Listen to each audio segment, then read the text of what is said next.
ठीक है। आज हम बिहारी के दोहे के बचे हुए कुछ दोहों के बारे में जानेंगे समझेंगे, जो कि दोहा 4 और 5 हैं। अब तक हम लोग 1, 2 और 3 दोहे कर चुके हैं और आशा करता हूं कि आप लोग भी अच्छी तरह से पढ़े होंगे और समझने की कोशिश किए होंगे, अर्थात समझ भी चुके होंगे। तो आज हम बचे हुए दोहों में से 4 और 5 दोहे के बारे में जानेंगे और समझेंगे। तो आइए अब हम 4 और 5 दोहे के बारे में जानने और समझने की कोशिश करते हैं। दोहा 4। कहत नटत रिझत खिझत मिलत खिलत लजियायत भरे भौन में करत हैं नैननु ही सब बात। कहत, यहां कहत का अर्थ कहना, नटत का अर्थ इनकार कर देना, रिझत का अर्थ रीझना, खिझत का अर्थ बनावटी गुस्सा करना, मिलत का अर्थ मिलना, खिलत का अर्थ प्रसन्न होना, लजियात का अर्थ लजाना अर्थात शर्माना, भवन का अर्थ भवन, करत का अर्थ करना, नैननु का अर्थ नेत्रों से। तो अब हम उसके भावार्थ के बारे में जानने और समझने की कोशिश करते हैं। तो आइए भावार्थ समझते हैं। तो इस दोहे के माध्यम से कबीर जी ने दो प्रेमियों के बीच इशारे से हो रहे बातचीत का वर्णन किया है।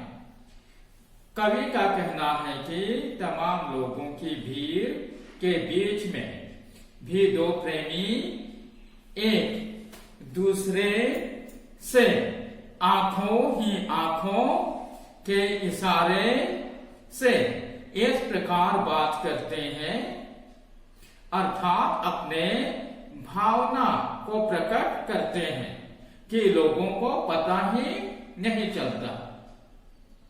इशारे ही इशारे में प्रेमी अपनी प्रेमिका से कुछ पूछता है, जिसका उत्तर न में होने पर प्रेमी रूठ जाता है।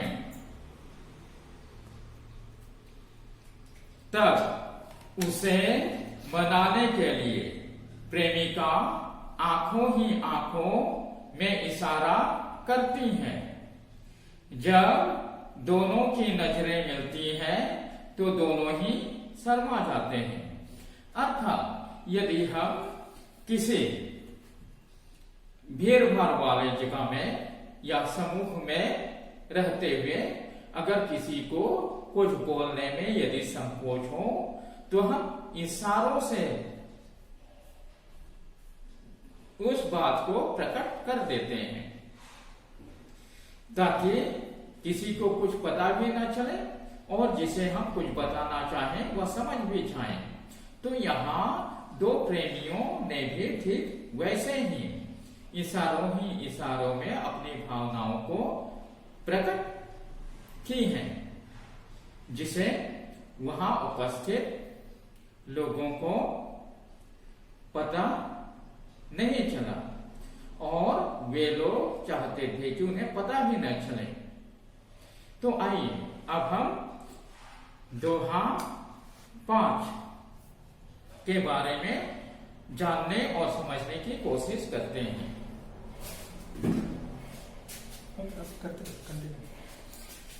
बैठी रही अति सघन बन पैठी सदन तन माफ देखी दोपहरी जेठ की छाहों चाहती छां। तो यहाँ अति का अर्थ है बहुत, सघन का अर्थ है घना पैठी का अर्थ है घुसना, सदन तन का मतलब है भवन में, देखी का अर्थ है देखकर, जेठ जो कि अंग्रेजी में जून का महीना, छाहो छाया भी, छाव। तो अब हम दोहे के अर्थ समझ चुके हैं, जो उनमें जो कठिन शब्द आए हैं उनके अर्थ समझ चुके हैं। तो अब हम इस दोहे के भावार्थ के बारे में जानने और समझने की कोशिश करते हैं। तो यहाँ कवि बिहारी जी ने जेठ महीने, जो कि हिंदी का एक महीने का नाम है, में पड़ने वाली गर्मी की प्रचंडता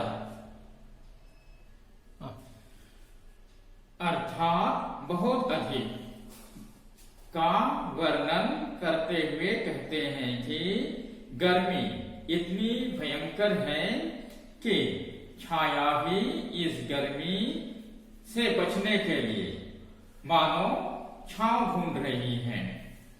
यह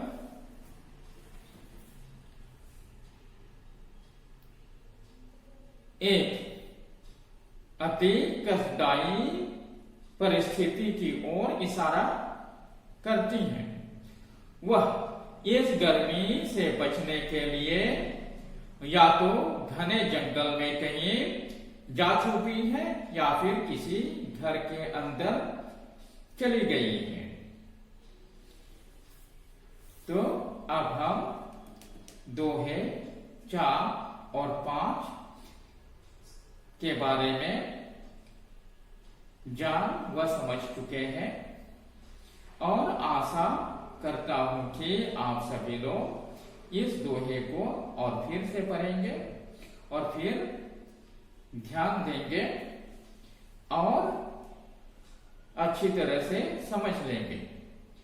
जब सभी दोहे हम लोग पढ़ चुके होंगे तो आप लोगों को कुछ प्रश्न दी जाएगी और इन्हीं दोहों के आधार पर आप लोगों को उन प्रश्नों के उत्तर देने होंगे और इसके लिए आप लोगों को इन दोहों को बड़े ध्यान से पढ़ना व समझना होगा और आशा करता हूं कि आप सभी लोग अच्छी तरह से पढ़ेंगे और अच्छी तरह से समझेंगे और जो भी प्रश्न आप लोगों को दिए जाएंगे उन प्रश्नों के उत्तर आप सभी लोग सही सही देने के